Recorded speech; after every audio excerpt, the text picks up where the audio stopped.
Hello mga kaapol. So may nagtanong sa akin na kung paano ko ito markot yung Fuji apple natin.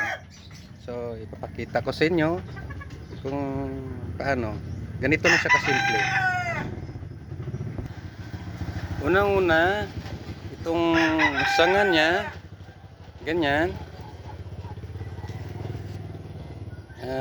Babaliin nyo lang siya. Balik niya, i-bend nyo, and then babaliin, and then ganito na siya ang nangyari. Ito na siya, itong sanga niya, swan, papunta dito.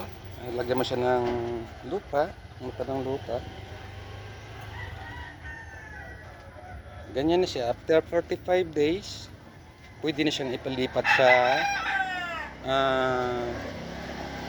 malaking pot.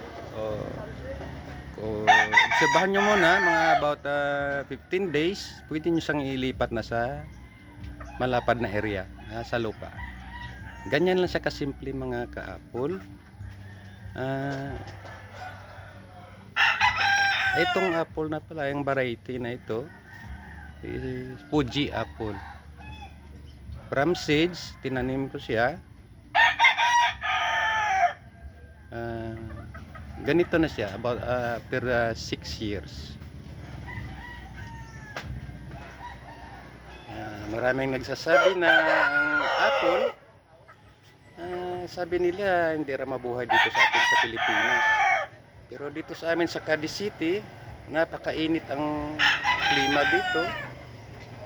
Sinubukan kong tanim kasi nakita ako doon sa labas, sa ibang lugar.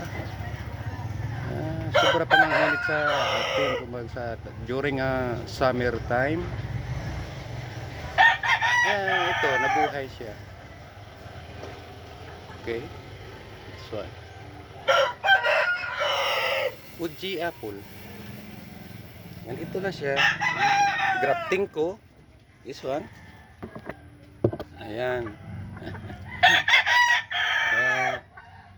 Kaya mga kaapol dito sa Pilipinas, sabi nyo hindi mabuhay, subukan nyo magtanim from seeds. Sigurado tiyaga lang. Sigurado mabuhay nyo ganito.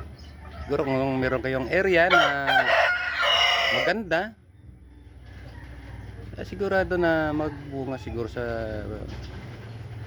tiyaga lang na pag-alaga ng Fuji apple. Okay? Ganyan lang siya ho. Okay. Maraming salamat.